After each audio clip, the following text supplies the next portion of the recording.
नमस्कार साथियों, मैं सचिन शर्मा आपके अपने चैनल में आपका हार्दिक स्वागत करता हूं। आज नव वर्ष का दिन है और इस नव वर्ष के दिन के साथ आज के साल की शुरुआत करते हैं एक नई वीडियो के साथ, एक नई क्लास के साथ। आज का हमारा टॉपिक रहने वाला है वो एक ऐसा टॉपिक है जिससे हर एग्जाम के अंदर 2 क्वेश्चन आपको देखने को मिलते हैं।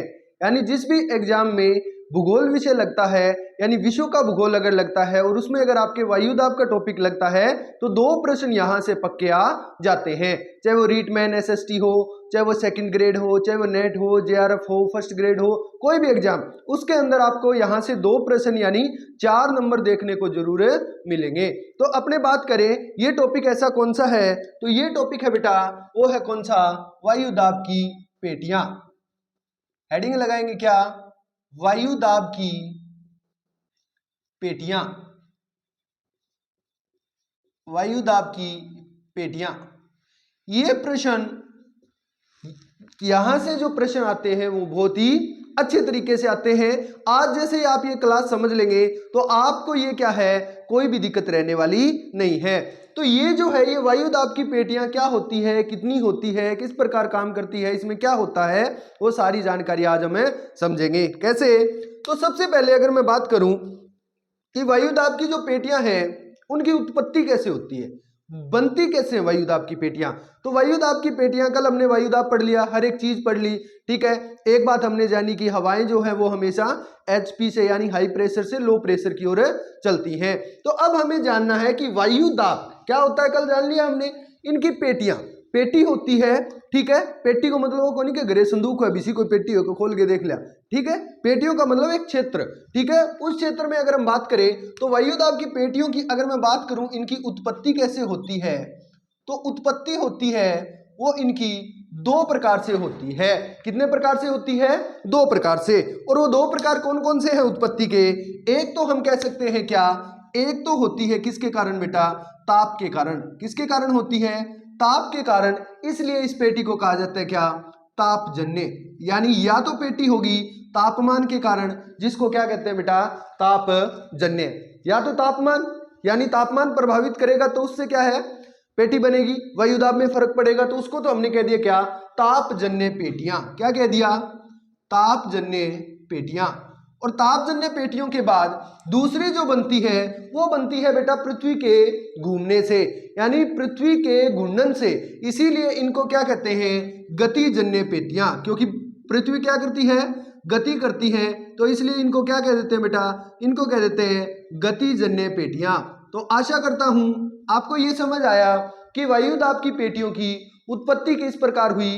तो आप बता देना, या तो होती है तापमान के कारण, इसलिए इनको क्या कहा जाता है, तापजन्य पेटियां, या होती है गति के कारण, तो इनको क्या कहा जाता है, गतिजन्य पेटियां, ठीक है। तो ये 2 जो है उत्पत्ति, तापजन्य पेटियां और गतिजन्य पेटियां।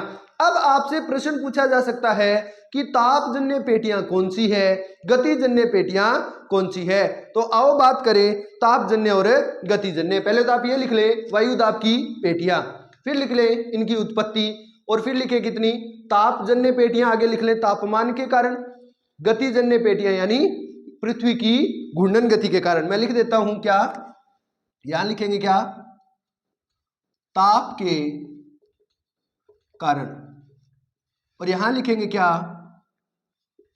पृथ्वी के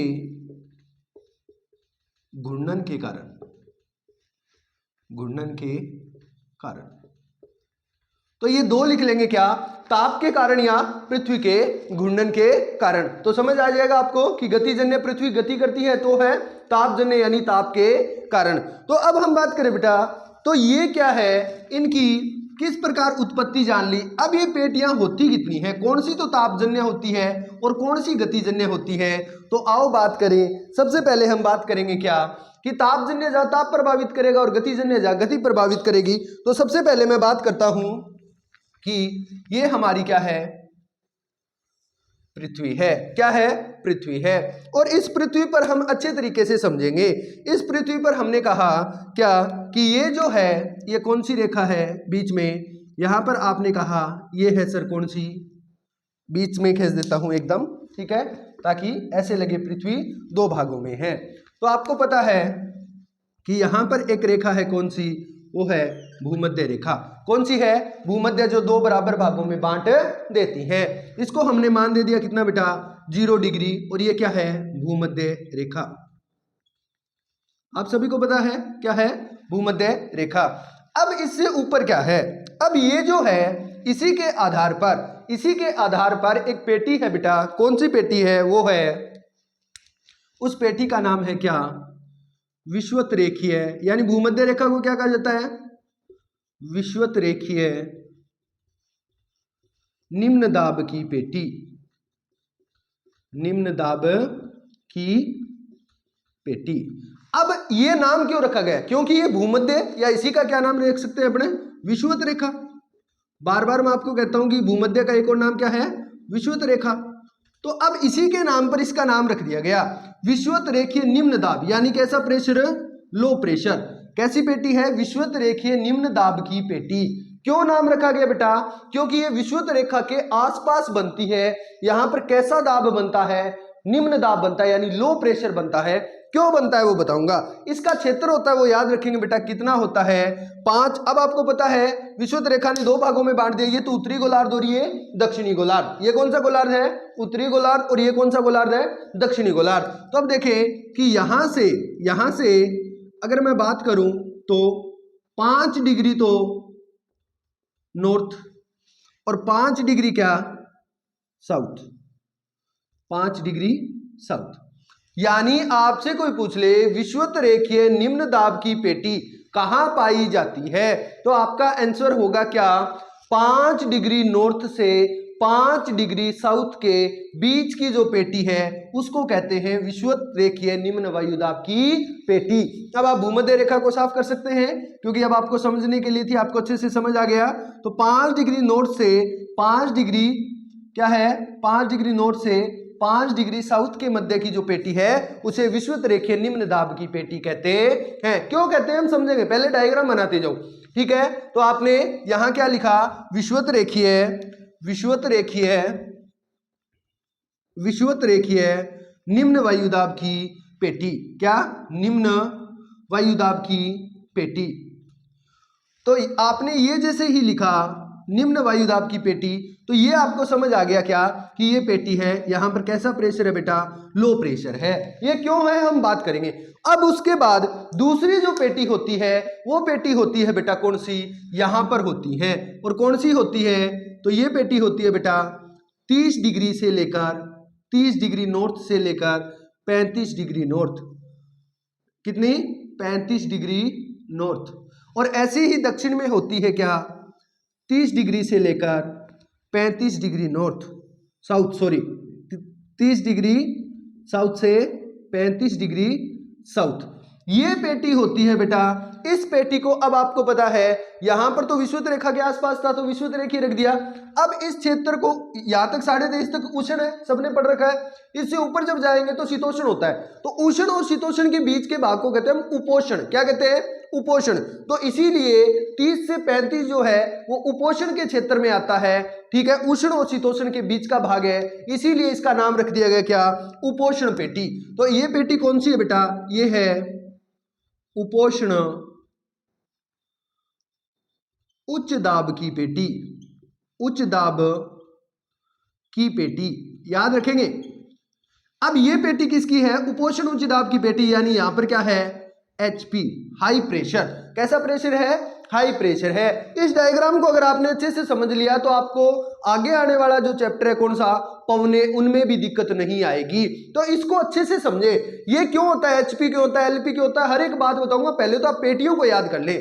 सबसे पहले हमने कौन सी पढ़ी?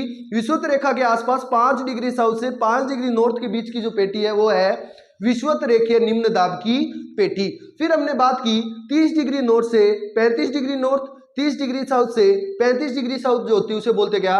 उपोष्ण उच्च दाब की पेटी। ये भी पेटी कौन सी है बेटा? ये भी है कौन सी? उपोष्ण उच्च दाब की पेटी। तो ये दो समझ आई। अब उसके बाद हम बात करें यहां पर भी, ये कौन सी है? कौन से प्रेशर की है? HP।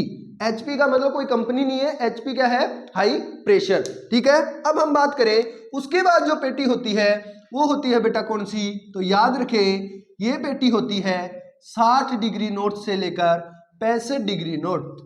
कितने डिग्री, 65 डिग्री नॉर्थ। और ये है नॉर्थ क्यों लगा रहा हूं, क्योंकि उत्तरी गोलार्ध में इसीलिए नॉर्थ और दक्षिण में इसलिए साउथ। ठीक है, तो ये क्या है 60 डिग्री साउथ से लेकर 65 डिग्री साउथ के मध्य की पेटियां हैं। और ये जो पेटी होती है बेटा, ये पेटी कौन सी होती है, ये पेटी होती है, यहां पर लिख देता हूं मैं, इस पेटी को हम कहते हैं क्या, उपध्रुवीय। कैसी पेटी, उपध्रुवीय, उपध्रुवीय निम्न दाब की पेटी, निम्न दाब की पेटी।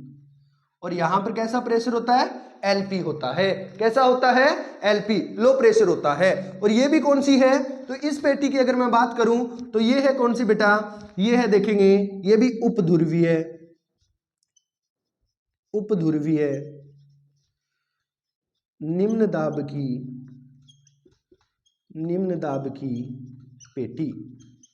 यानी कैसा प्रेशर, लो प्रेशर। तो समझ गए। अब जो लास्ट पेटी आती है बेटा वो है ध्रुवों के नजदीक होती है, इसीलिए इस पेटी को कहते हैं कौन सी पेटी, ध्रुवीय पेटी। कौन सी पेटी कहते हैं, ध्रुवीय पेटी। तो ये कौन सी पेटी होगी, ये होगी 80 डिग्री नॉर्थ से 90 डिग्री नॉर्थ। तो ये पेटी है कौन सी पेटी बेटा, ध्रुवीय, ध्रुवीय एचपी। यानी यहां पर कैसा प्रेशर होता है, हाई प्रेशर। और ये भी कौन सी पेटी है, ये भी है कौन सी, ध्रुवीय, कौन सी, ध्रुवीय एचपी। तो यहां पर क्या है, ध्रुवीय एचपी। तो ये सारी पेटियां, ये डायग्राम आप अच्छे से बना ले। अगर आपने ये डायग्राम अच्छे से समझ लिया तो अब आएगी समझने की बारी। अभी तक तो सिर्फ पेटियों के नाम, अब मैं आपको बताता हूं कौन सी गतिजन्य और कौन सी तापजन्य।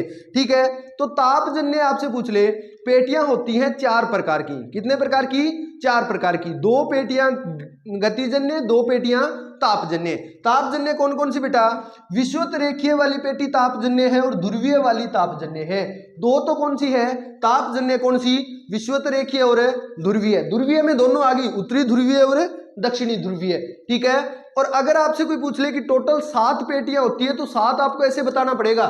ठीक है, विषुवत रेखीय, 2 उपोष्ण की, 2 उपध्रुवीय की, 2 ही ध्रुवीय की, तो बतानी है कितनी, 7। आपसे कोई कह दे कि वायुदाब की पेटियां 7 है, 7 के नाम बताओ, तो ऐसे बताना होगा। कैसे, विषुवत रेखीय निम्न वायुदाब की पेटी, फिर क्या कहेंगे, उत्तरी उपोष्ण उच्च वायुदाब की पेटी, दक्षिणी उपोष्ण उच्च वायुदाब की पेटी, उत्तरी उपध्रुवीय निम्न वायुदाब की पेटी, दक्षिणी उपध्रुवीय निम्न वायुदाब की पेटी, उत्तरी ध्रुवीय पेटी और दक्षिणी हाई प्रेशर की पेटी, उत्तरी हाई प्रेशर की पेटी। तो होगी 7। वैसे कितनी पेटियां हैं, 4। कितनी पेटियां हैं, 4।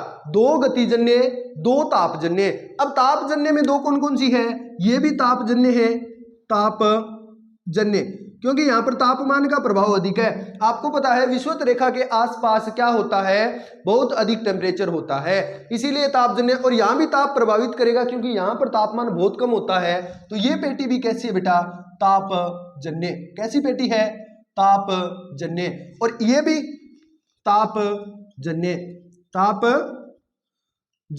तो तापजन्य में टोटल 2 पेटियां होती हैं, विषुवत रेखीय निम्न वायुदाब की पेटी और ध्रुवीय उच्च वायुदाब की पेटी। तो समझ गए आप लोग, 2 तापजन्य, 2 ही गतिजन्य। गतिजन्य कौन सी, एक तो उपोष्ण उच्च वायुदाब की पेटी और एक उपध्रुवीय वायुदाब की पेटी। अब ये दोनों गोलार्धों में, उपध्रुवीय निम्न वायुदाब की पेटी, उपोष्ण उच्च वायुदाब की पेटी। यहां पर हम लिखेंगे क्या, उपोष्ण उच्च वायुदाब की पेटी, इसमें लिखेंगे उत्तरी गोलार्ध व दक्षिणी गोलार्ध में, उत्तरी गोलार्ध व दक्षिणी गोलार्ध में 30 से लेकर 35 डिग्री नॉर्थ के बीच की जो होती है उसे हम क्या कहते हैं, उच्च वायुदाब, उपोष्ण उच्च वायुदाब की पेटी कहते हैं। तो तापजन्य कितनी, तापजन्य 2 पेटियां। कितनी पेटियां, 2 पेटियां। और गतिजन्य, गतिजन्य कितनी, गतिजन्य भी 2 पेटियां। तो यहां पर कौन कौन सी आप बता सकते हो ना, तापजन्य में कौन कौन सी, तापजन्य में अगर मैं बात करूं तो तापजन्य में 1 नंबर तो है कौन सी, विषुवत रेखीय। विषुवत रेखीय, रेखीय एलपी लिख देता हूं, आप समझ जाएंगे। दूसरी यहां पर कौन सी है, ध्रुवीय एचपी। ये दो तो है कौन सी, तापजन्य पेटियां। कौन सी है, तापजन्य पेटियां। प्रश्न पूछा जाएगा कंफर्म, इस डायग्राम से ही प्रश्न आ जाएगा। आपसे पूछ लेगा इनमें से तापजन्य नहीं है, आपसे पूछ लेगा कि उपध्रुवीय पेटी है वो कितने डिग्री से कितने डिग्री है। ठीक है, तो ये सारी चीज। गतिजन्य में दो कौन कौन सी बेटा, तो गतिजन्य में एक तो है कौन सी, उपोष्ण उच्च वायुदाब, और दूसरी कौन सी है, दूसरी है उपध्रुवीय एलपी यानी निम्न वायुदाब। तो ये भी लिख ले, दो गतिजन्य, दो ही कैसी हैं, तापजन्य। और अगर आपसे कहते 7 है तो 7 में भी आपको ये नहीं कहना गलत है, हाँ ठीक है 7 है, तो मैं बताता हूं कैसे है, बताना।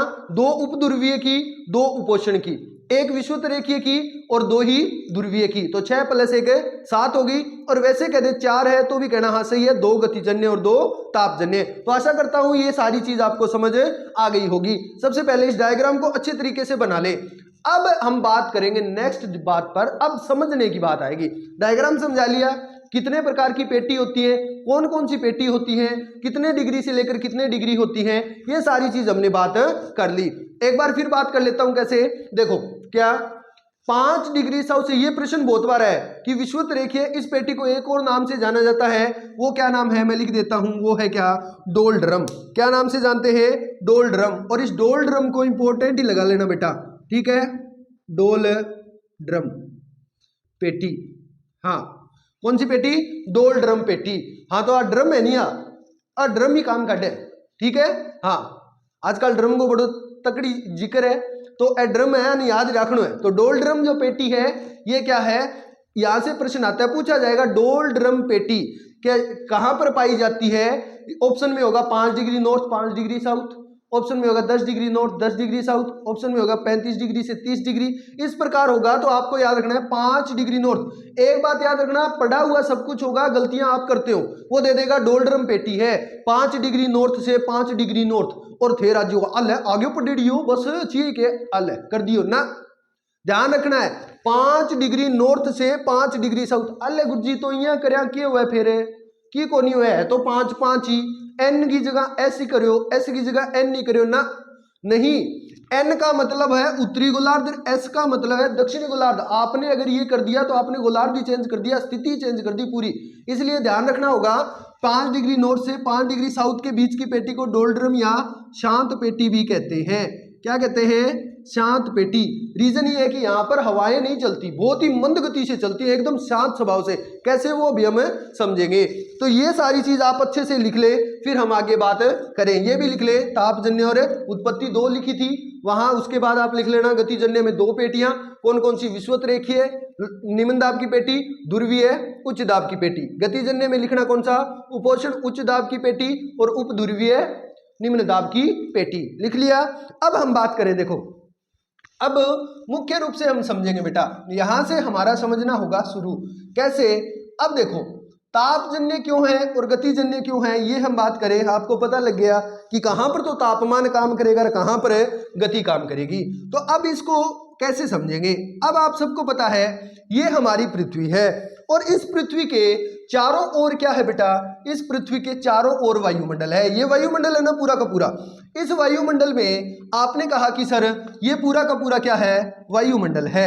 एक साइड की बात कर लेते हैं हम, और आपने कहा कि सर ये इस प्रकार चारों ओर है पृथ्वी के वायुमंडल, आपको पता है। तो ये क्या है, वायुमंडल है। क्या है, वायुमंडल। और इस वायुमंडल में क्या है, परतें हैं, 5 परत है, तो आपको पता है।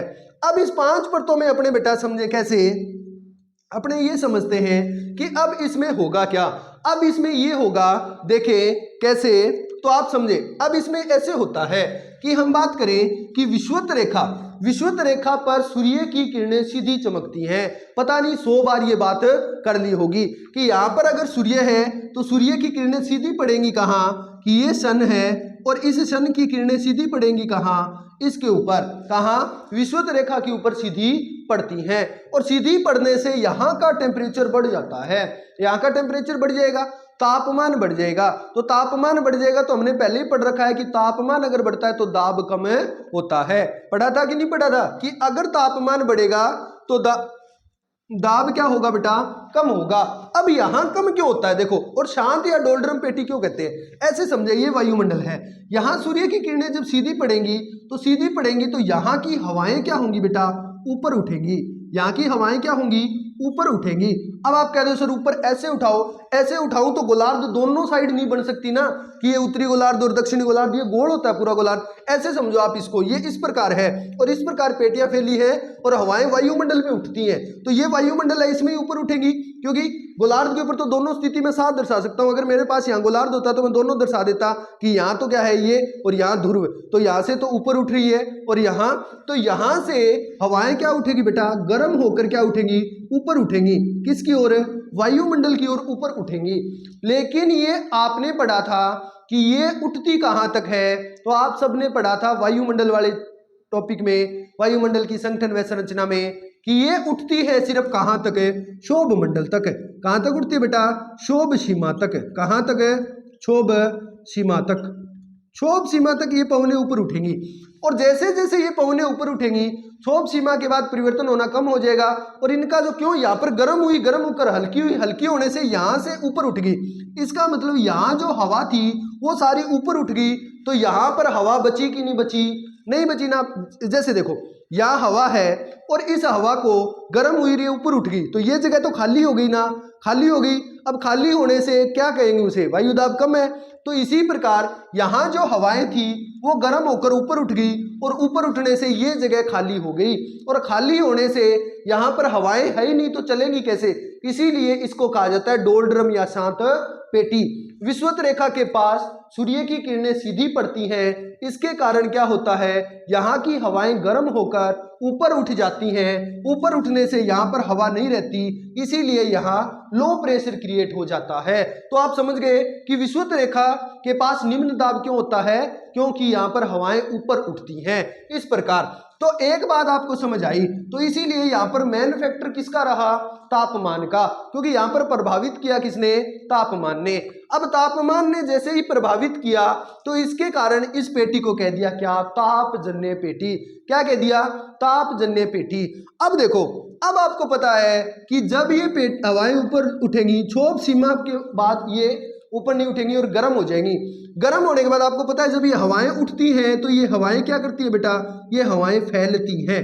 क्या करती हैं, फैलती हैं। और जब हवाएं फैलेंगी तो क्या होगा, फैलने से ये हवाएं क्या होंगी, बाद में फैल जाएंगी, फैलने से इनका तापमान कम होगा, तापमान कम होने से क्या हो जाएगा, इनके अंदर ये नीचे उतरेंगी, भारी हो जाएंगी तो क्या होंगी, नीचे उतरेंगी। और नीचे ये कौन सी पेटियों में होगी, तो ये उतरती हैं उपोषण उच्च दाब की पेटियों में, यानी हवाएं अवतलित हो जाती हैं। पढ़ा था ना, याद करो हमने पृथ्वी वाले में कि यहाँ से ये पृथ्वी है ऐसे ऊपर जा रही है, ऊपर जाने के बाद वापिस ऐसे फैल जाती है और फिर ये संकुचन होता है तो ये नीचे उतरती हैं, नीचे उतरती है, ठीक है, नीचे उतरती है तो इनको जो सही जगह लगती है उतरने की वो उपोषण यानी 30 से 35 डिग्री में ये नीचे उतरती हैं। क्यों, क्योंकि यहाँ पर इनको सही जगह है उतरने की, क्योंकि या तो वापस उतर नहीं सकती, यहाँ से तो पवनें ऊपर आ रही है तो इस प्रकार ये नीचे उतरेंगी। अब ये ऊपर उठी हुई हवाएं नीचे क्या हो जाती हैं, नीचे बैठती हैं, या इन्हीं को बोलते हैं हवाओं का अवतलन। क्या बोलते हैं, अवतलन, याद रखना, अवतलन। तो हवाएं क्या हो जाती हैं, अवतलित हो जाती हैं, अवतलन। ये ऊपर उठी हुई हवाएं मुड़कर वापस नीचे उतरती हैं और अब ये विषुवत रेखा में तो उतरेंगी नहीं। क्यों नहीं उतरेगी, क्योंकि यहाँ से तो हवाएं आ रही हैं, तो अब ये उतरती है कहाँ, उपोषण उच्च दाब की पेटी में। इसीलिए अब आपके दिमाग में एक प्रश्न आ सकता है कि सर यहाँ से तो कर्क रेखा के पास तापमान ज्यादा होता है। आपने पढ़ा था कि विषुवत रेखा पर बादल होते हैं और बारिश हो जाती है, जबकि कर्क रेखा पर तापमान क्या होता है, ज्यादा होता है। तो यहाँ पर क्या होना चाहिए, प्रेशर कम होना चाहिए। अगर तापमान की माने तो कि जहां तापमान ज्यादा होता है वहां प्रेशर कैसा होता है, कम होता है। लेकिन आप तो कह रहे हो सर यहाँ तापमान भी ज्यादा है, प्रेशर भी ज्यादा है, तो ये तो दो बात होगी बिल्कुल, क्योंकि ये तापजन्य पेटी नहीं है, ये पृथ्वी की घूर्णन से प्रभावित होती है। क्योंकि यहाँ पर हवाएं क्या होती हैं, उतरती हैं। हवाएं क्या होती हैं, उतरती हैं। कि हवा जैसे ये हवा चल रही है, ये उतर रही है, उतरेगी तो प्रेशर बढ़ाएगी ना, क्योंकि हवा आ रही है। हमने कल ही पढ़ा था पवने कि जिस क्षेत्र से पवन जाती है वहां तो क्या हो जाता है, लो प्रेशर, और जिस क्षेत्र में पवन आती है वहां क्या हो जाता है, हाई प्रेशर। तो वही है कि आपसे कोई पूछ ले, ये प्रश्न आपसे पूछा जा सकता है, अगर आपने जवाब दिया तो आप बहुत अच्छे जियोग्राफर हो, बहुत अच्छे भूगोलवेता हो। आपसे पूछा जा सकता है उपोष्ण जो क्षेत्र है वहां पर तापमान ज्यादा होता है, फिर भी वहां पर हाई प्रेशर क्यों होता है? तो आपका एक ही जवाब होना चाहिए कि सुनो सर। कैसे? सुनो सर कि विषुवत रेखा से ऊपर उठी हुई हवाएं, विषुवत रेखा से ऊपर उठी हुई हवाएं क्या है, उपोष्ण पेटी में उतरती हैं। उपोष्ण पेटी में उन हवाओं का अवतलन होता है, और अवतलन होने से तापमान चाहे ज्यादा हो लेकिन वहां पर हवा का प्रेशर बहुत ज्यादा बन जाता है पृथ्वी की गति के कारण। तो ये क्या है, पृथ्वी की गति है, ये यहां पर क्या करती है, घूर्णन गति इस हवा को यहां पर ही रखती है। तो इस क्षेत्र में क्या हो जाता है, दाब बढ़ जाता है, और दाब बढ़ने से इसीलिए यहां पर प्रेशर कैसा क्रिएट हो जाता है, HP। तो दोनों में, ठीक है, दोनों तरफ उतरती है, तो इसीलिए इसको कहा जाता है उपोष्ण दाब की पेटी। क्या कहा जाता है, उपोष्ण वायु दाब की, उच्च दाब की पेटी। तापमान ज्यादा फिर भी प्रेशर ज्यादा, क्यों? क्योंकि यहां पर क्या होता है, यहां पर प्रेशर ज्यादा होता है, यहां पर हवाओं का अवतलन होता है। तो आशा करता हूं आप समझ गए होंगे। अब यहां पर उपध्रुवीय निम्न दाब की पेटी, यहां पर लो प्रेशर क्यों होता है? दोनों गोलार्धों की बात साथ ही चलेगी, ये समझा रहा हूं, इसका मतलब यहां भी ऐसा ही होता है, ठीक है। तो अब उपोषण की बात में उपध्रुवीय निम्न दाब की जो पेटी है, इसमें ऐसा क्यों होता है? इसमें ऐसा इसलिए होता है बेटा कि यहां पर जो क्या है, पृथ्वी का घूर्णन जो बल है वो बहुत तेजी से काम करता है। और पृथ्वी के घूर्णन का काम क्या है कि कल ही मैंने आपको बताया था कि जैसे आप पृथ्वी को तेजी से घूमती है तो वो चीजों को बाहर फेंकती है। जैसे कल हमने कहा था पृथ्वी का घूर्णन प्रभावित करता है, क्यों? क्योंकि वो हवाओं को कहां फेंकता है, बाहर फेंकता है। तो बाहर वाले क्षेत्र में तो जहां फेंकता है वहां तो क्या होता है, प्रेशर ज्यादा, और जहां से फेंक रहा है वहां प्रेशर क्या हो जाता है, कम। तो वो बात यहां प्रभावित करती है कि यहां पृथ्वी का घूर्णन जो है वो क्या कर रहा है, हवाओं को बाहर फेंक रहा है, मतलब अपनी तरफ आने नहीं दे रहा। क्या कह रहा है, बाहर जाओ, कोई जगह नहीं आपकी, जाओ बाहर, ऐसे, ठीक है। तो इस प्रकार ये क्या कर रहा है, अब ये पवनों को बाहर फेंक रहा है इस प्रकार कि जाओ, यहां तुम्हारा कोई काम है नहीं है। और जो बाहर फेंक रहा है दोनों तरफ ही, चाहे यहां हो, यहां भी पवनों को क्या कर रहा है, बाहर फेंक रहा है। किसके कारण है, गति के कारण, क्योंकि घूम रही है, घूमती हुई चीज के पास जाना, ठीक है। हाँ, जोर को सपन को घूमे भी मैं हाथ दे के देखियो, देना दियो, मजाक करूं, ठीक है। तो आपका कई बार टाबर और जोर को सपन को घूमे भी मैं हाथ ऐसे करता है ना, हाँ, कई बार आंगली सीध मार जाता, आंगली दूर जाके पड़ा है, होता है ना ऐसे। तो वही चीज है कि जो चीज तेजी से घूम रही है वो चीजों को क्या फेंक रही है, बाहर फेंक रही है। अब बाहर फेंक दिया, वही बात ऊपर कहां तक जाएगी, क्षोभ मंडल तक जाएगी। उसके बाद हवा क्या होगी, भारी होगी, भारी होकर उनका अवतलन होगा। तो एक बार तो ये हवा इधर मुड़ जाएगी इस गोलार्ध में, एक इस गोलार्ध में, और ये क्या करेंगी, ये इसी पेटी में आकर और उतर जाएंगी उपोषण में। तो अब दो जगह से उपोषण में हवाएं उतर रही है बेटा, एक तो भूमध्य वाली उतर रही थी, एक उपध्रुवीय वाली। तो अब यहां पर तापमान नहीं काम करेगा, यहां पर क्या काम करेगा, प्रेशर। और प्रेशर बहुत ज्यादा बढ़ जाएगा, यहां पर इतना ज्यादा प्रेशर बढ़ जाएगा कि यहां पर प्राचीन समय के अंदर, सुनना मेरी बात, उपोषण उच्च दाब की पेटी है HP, यहां से प्राचीन समय के अंदर जहाजों से क्या होता था, व्यापार होता था। तो जब घोड़ों से भरकर जहाज ले जाई जाती थी तो यहां पर देखो, यहां की हवा भी नीचे उतर रही है और यहां की हवा भी नीचे उतर रही है। जब दोनों क्षेत्र की हवाएं नीचे उतर जाती हैं तो इससे क्या है, बहुत ज्यादा प्रेशर हो जाता था, और जो घोड़ों से भरी हुई नाव होती थी वो डूब जाती थी, ठीक है। और जैसे ही नाव डूबने लगती तो घोड़ों वाले जो जहाज चला रहे थे उनको लगता था कि अब तो हम भी साथ डूबेंगे। तो वो क्या करते थे, घोड़ों को उठाते थे, हाँ, पानी में डाल देते थे। घोड़ों को उठाया पानी में डाल दिया, क्यों? क्योंकि यहाँ पर उनको लगता था भी घोड़ा तो ठीक है, अपन खुद ने जानो पड़ेगा, अपनी खुद की जान जागी, तो भाई एक घोड़ो चक्कर फेंक दे, एक घोड़ो चक्कर फेंक दे। यहाँ करता करता क्या है, फिर जी वजन कम हो तो थोड़ी हल्की हो जा, फिर प्रेशर बने तो वो घोड़ो चक्कर फेंक दे। यहाँ करता करता जब जहाज की गति बढ़ाना चाहता भी, डूबे ना कि जान बच जा, तो वह क्या करता कि अन्य पेटिया ने घोड़ा ने चकता फेंक देता। तो यही कारण आंगो नाम रख दियो कि बेटा अश्व अक्षांश। क्या नाम रख दिया, अश्व अक्षांश। अश्व मानी घोड़ा होता है ना, इसीलिए प्रश्न पूछा जा सकता है अश्व अक्षांश किसे कहा जाता है, तो 30 से 35 डिग्री के बीच के क्षेत्र को अश्व अक्षांश कहते हैं। क्यों कहते हैं, यहां लिख लेना चाहिए क्या, अश्व अक्षांश। क्या कहते हैं? अश्व अक्षांश। तो दोनों गोलार्धों में जब घोड़ों यात्री क्या करते थे, घोड़ों का व्यापार करते थे, तो वो नाव घोड़ों वाली किसके कारण? क्योंकि यहाँ की जो हवा है वो भी नीचे उतर रही है और यहाँ की हवा है वो भी नीचे उतर रही है, तो ये घूर्णन के कारण नीचे उतर रही थी। इसीलिए क्या है, यहाँ पर बहुत ज्यादा प्रेशर हो गया और यहाँ की हवा बाहर फेंक दी तो यहाँ पर कम हो गया। अब ये भी क्या है, एक तरफ इधर गई वो ध्रुवीय क्षेत्र में आ जाती है, यहाँ वाली भी कहाँ उतरेगी बेटा, यहाँ वाली भी यहाँ उतरेगी तो प्रेशर बहुत बढ़ा देगी और यहाँ वाली भी ध्रुवीय क्षेत्र में उतर जाती हैं। तो ये इस प्रकार क्या है, सेल बन जाती हैं। क्या बन जाती हैं? सेल बन जाती है। इन सेलों के बारे में अपने जिक्र जरूर करेंगे, पर आज सिर्फ इन पेटियों के बारे में पढ़ेंगे। ये सेल बन गई कितनी, देख लो, 1, 2 और 3। ये 3 सेलें हैं, इनको अलग अलग नाम से जानते हैं, वो भी बहुत बार प्रश्न पूछा गया है। लेकिन अभी आप सिर्फ इतना जाने। अब देखो 3 पेटी समझ ली। यहाँ लो प्रेशर क्यों? क्योंकि हवाएं गर्म होकर ऊपर उठती हैं। यहाँ हाई प्रेशर क्यों? क्योंकि यहाँ से उठी हुई हवाएं यहाँ उतरती हैं। यहाँ लो प्रेशर क्यों? क्योंकि यहाँ पर पृथ्वी के घूर्णन के कारण हवाएं बाहर की ओर फेंक दी जाती हैं, जिससे यहाँ पर हवाएं कम हो जाती है और लो प्रेशर हो जाता है। अब यहाँ पर हाई प्रेशर क्यों? ध्रुवीय क्षेत्र में हाई प्रेशर क्यों? ध्रुवीय क्षेत्र में हाई प्रेशर इसलिए बेटा क्योंकि यहाँ पर आपको पता है ध्रुवीय क्षेत्र में सूर्य की किरणें क्या रहती हैं, बहुत ही धीमी, यानी बहुत ही तिरछी पड़ती है, पहुंचती नहीं। इसीलिए यहाँ पर तापमान बिल्कुल कम होता है और बहुत ज्यादा ठंड होती है। बहुत ज्यादा क्या होती है? ठंड। तो यहाँ पर तापमान काम करेगा, ना कि पृथ्वी की गति। और तापमान क्या होगा यहाँ पर? कम। तापमान कम होगा तो आप सबको पता है क्या हो जाता है, वायुदाब उच्च हो जाता है। वायुदाब क्या हो जाता है बेटा? उच्च हो जाता है। तो इसीलिए यहाँ पर हाई प्रेशर पाया जाता है। क्यों? क्योंकि तापमान कम, वायुदाब उच्च। तो 2 जगह तापमान काम कर रहा है। कौन कौन सी जगह बेटा? भूमध्य रेखा पर तापमान के कारण हवाएं ऊपर उठी गर्म होकर, तो यहाँ तापमान बहुत कम है तो वायुदाब बहुत ऊंचे हो जाता है। इसीलिए ध्रुवों के ऊपर ताप काम करता है और भूमध्य रेखा पर ताप काम करता है। ये 2 तापजन्य हैं। इन दोनों में पृथ्वी की घूर्णन गति काम कर रही है। यहाँ तो हवाओं का अवतलन करा रही है, यहाँ हवाओं को बाहर फेंक रही है। इसीलिए ये दोनों गतिजन्य पेटी हैं। तो 2 तापजन्य, 2 ही गतिजन्य। तो अब आपको ये पूरी कहानी समझ आई होगी कि कहाँ तो क्या होता है, उच्च ताप होता है और कहाँ उच्च दाब के बाद कहाँ निम्न दाब होता है। तो एक बार मेरे साथ दोबारा रिपीट करेंगे। वायुमंडल की पेटियां। वायुमंडल की पेटियां 2 प्रकार की, तापजन्य और गतिजन्य। कौन सी? तापजन्य और गतिजन्य। तापजन्य कितनी? 2। कौन कौन सी? विषुवतरेखीय, लो प्रेशर की पेटी, ध्रुवीय, हाई प्रेशर की पेटी। फिर हमने कहा गतिजन्य तो 2, उपोषण उच्च दाब की पेटी और उपध्रुवीय निम्न दाब की पेटी। फिर हमने कहा यहाँ पर लो प्रेशर क्यों होता है?